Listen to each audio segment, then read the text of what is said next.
We're going to talk a little bit about makerspaces in learning, specifically in a little bit about infrastructure and management. Of course, I start very big and I'll come down, but we'll get there. So, this is a map of fab labs across the globe. So it's fab labs are huge, and they've been huge for the last 10 years, and they're growing and growing.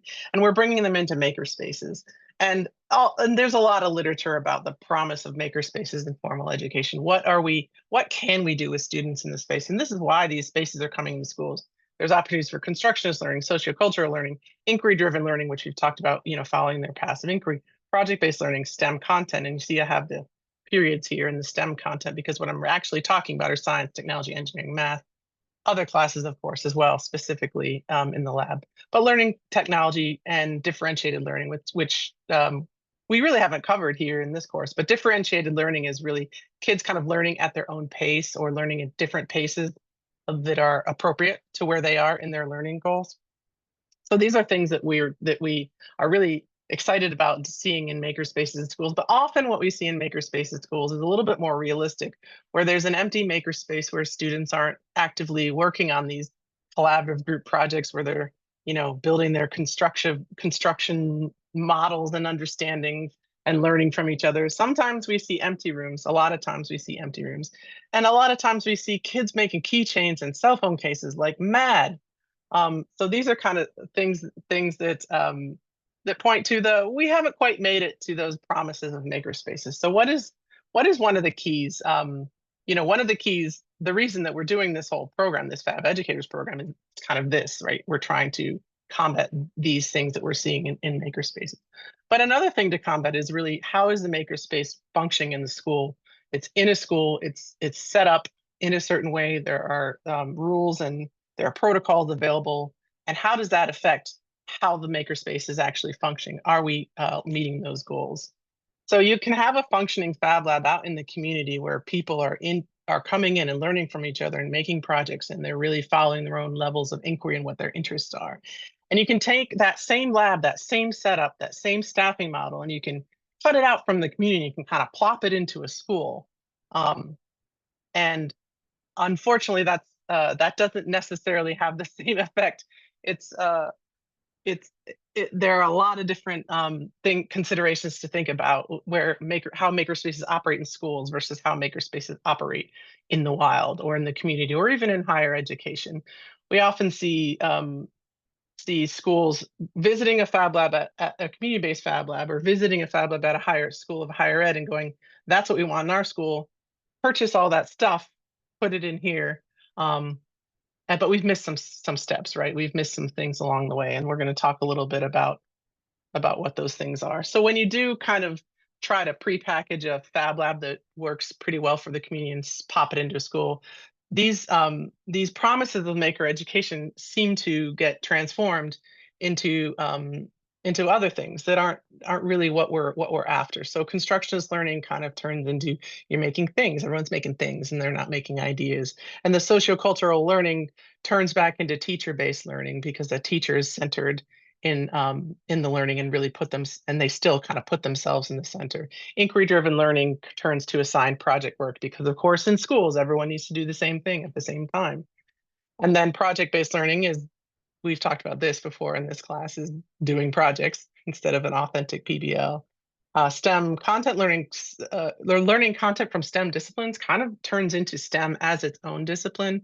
I've seen a lot of schools with makerspaces have STEAM classes or STEM classes or a makerspace class, or it's particularly focused on the makerspace itself instead of the integration of those or learning the content from different content areas.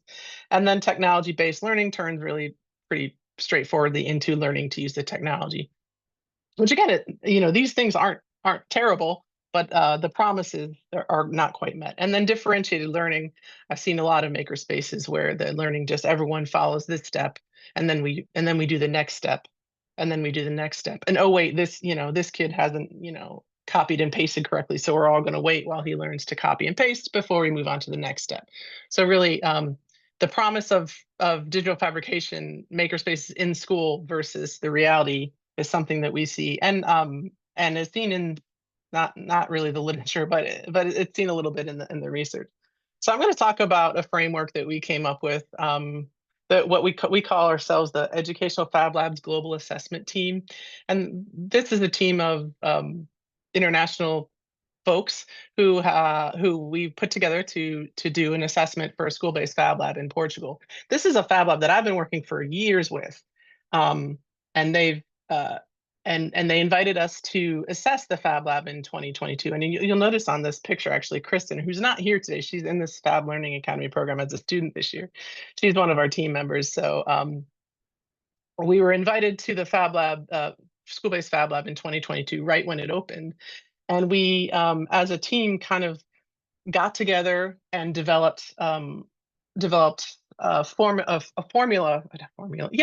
for assessment for a fab lab. So it's exciting to assess a school-based fab lab, but we really had to start from scratch. So we kind of came up with our own framework for how we were going to approach this problem, and we did some. It was a lot of fun to do this. So we did stakeholder engagement, we did interviews, we did observations, the whole kit and caboodle. And these are the four areas that we really brought to the front, and that we came and visited again, because what we were able to do is, after 2 years of the school operating in the this fab lab operating in the school, we were able to come back in 2024 and revisit the same pieces of the fab lab management that we really gave them kind of recommendations on. And I'm going to go over those four elements: leadership, access, technical knowledge, and training, and environment. Those are the four categories that we came up with. So the leadership considerations is really, is there a shared mission statement for your makerspace? And this is something that I see a lot of schools being very challenged with. Like, why do we have a makerspace? And does the leadership understand why we have a makerspace? And does the teacher and do the students understand why we have a makerspace? Now, it might be different for each of them, but there really should be an overarching mission for why the makerspace is in the school and what the expectations are for learning. How does the administration understand and communicate the mission? Again, if the administration is putting in a makerspace because the school next door has a makerspace, that's a different mission than what a teacher wants from that makerspace, and that's different from what the student wants from that makerspace. So really having that administration understand why it's there and really promote the use of the makerspace for why it's there. And this gets a little bit into who is responsible for managing the makerspace, and this is an administration or a leadership consideration as well. Who is responsible for supporting content and for supporting students, so supporting content teachers in the makerspace. So this is really about who is leading this project in general, and how are they communicating about it, and how does the school understand. The accessibility considerations is really about how the lab functions in the school, who is allowed to work in the makerspace, and how. Oftentimes, when people put a makerspace in the school, they say everybody can use a makerspace, but not having a significant a protocol for how students or teachers or anybody can work is often missing in these kind of plans. So, is it an open resource? Are there scheduled classes? Are the after school activities allowed to use it? Are individuals allowed to use it? Can a staff member come in there and make something for their friends? Can a student come in there and make something for their personal thing? What are those ways of working in the space, and how do they access them? Do the students in the school know that they can walk into the space and make an ornament for their parents for Christmas, or do they not know that?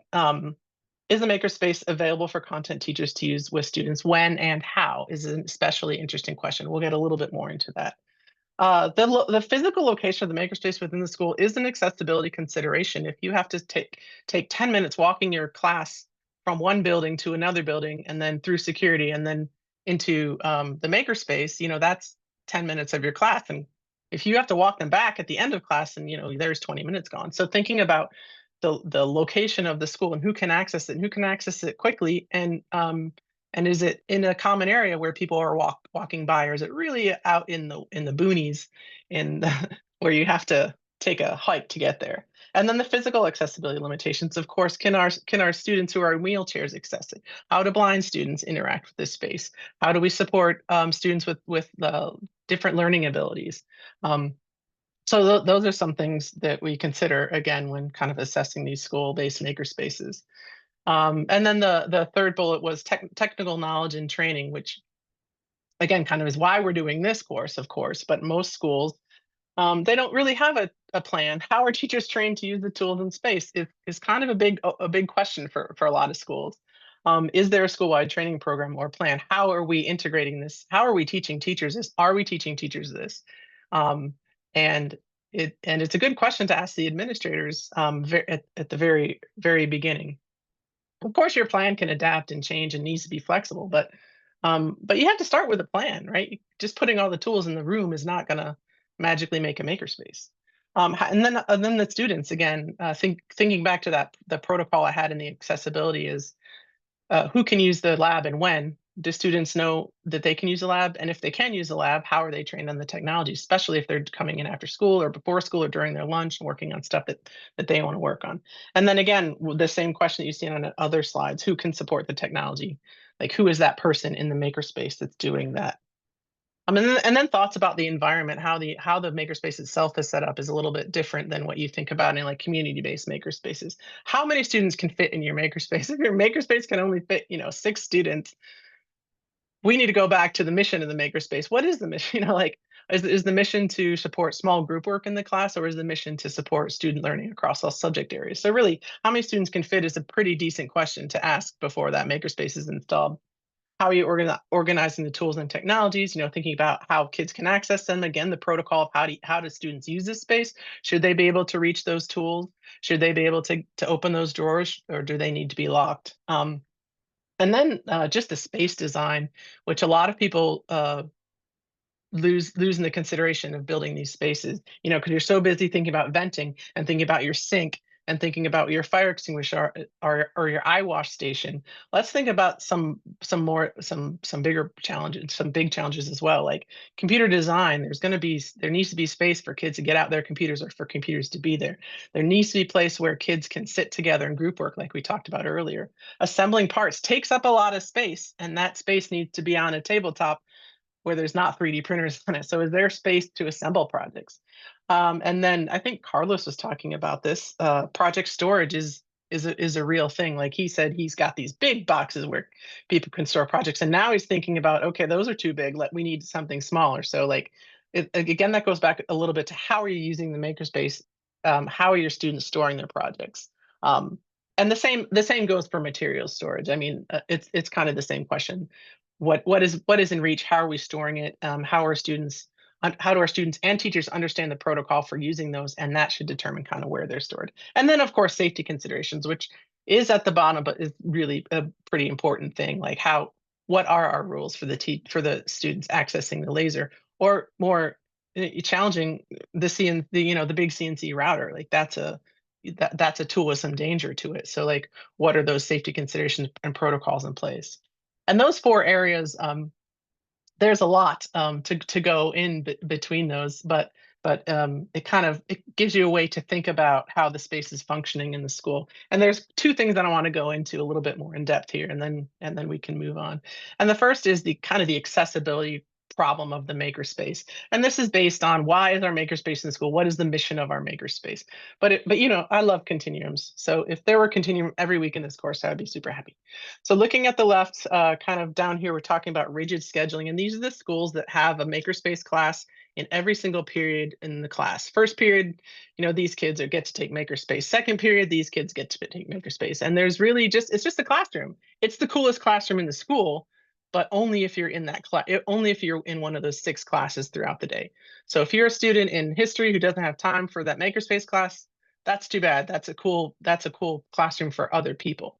And you do see a lot of schools who do have this rigid scheduling model, and some of them are able to get every single person in the school through the model, which is amazing and awesome. So thinking about if that's where your makerspace wants to go. And then all the way on the other end is the open scheduling. And that is, there's never a class in the lab, and anybody can come in anytime. And this is really more like how you'd see a community-based makerspace running. And then kind of in the middle is something, there's a lot that you can do in the middle, but the middle is flexible scheduling. I like the idea that a class can schedule and come in to a makerspace. If you think about how a library functions in your school, students can come in during their lunch and take their books out, right? So there's kind of that open scheduling, but also classes can work with that librarian and schedule to come in during their class time and use the tools and technologies in the library, aka the books. and computers. So thinking about a flexible model where there is that ability to schedule, there's also open time, and sometimes there's flexible scheduling some periods, and there's rigid classes in other periods. So schools have really found different ways to work within this kind of continuum. But these are some examples that I've seen in this space, and I really find this middle area to be one of the most successful that we've seen. And then thinking about the other thing the really important in school-based makerspaces that a lot of schools kind of just ignore, and that's that knowledge. Who is doing what in the makerspace? Specifically, is there somebody that works in the makerspace full time? I like to call this person the makerspace integration specialist. Um, but some schools call them something different. We talked about this when we talked about our distributed TPAC model. And the way that this works is that person who can be in the lab, a staff member or teacher, preferably a teacher who is responsible for integrating the content area. And the Fab Lab is their spot to be in, and they are really charged with bringing those teachers in. So they're like the librarian of the space. They want to work with teachers, schedule them for that kind of flexible scheduling, can co-design lesson plans, because that integration person really understands that technological knowledge area in that TPAC domain that we were learning about. They're really the one that you can lean on, and they can co-teach. So as the teacher, content area teacher brings in a bunch of kids and we're 3D printing, they have that support of somebody else there who has that technical content knowledge and can level the bed or fill or clean out a clog at when you need it, and they have that support. And I like to also see this person be part of that training plan for other teachers in the school, so that they're integrated into kind of spreading the Fab Lab joy throughout the school. So how can you rely on that staff person to train the teachers in that teacher training plan? So those are the two things that I really wanted to point out in these, is really access to the space and the protocol for accessing the space, and who's in the space, who's that technical support, and how is that person working with the rest of the school.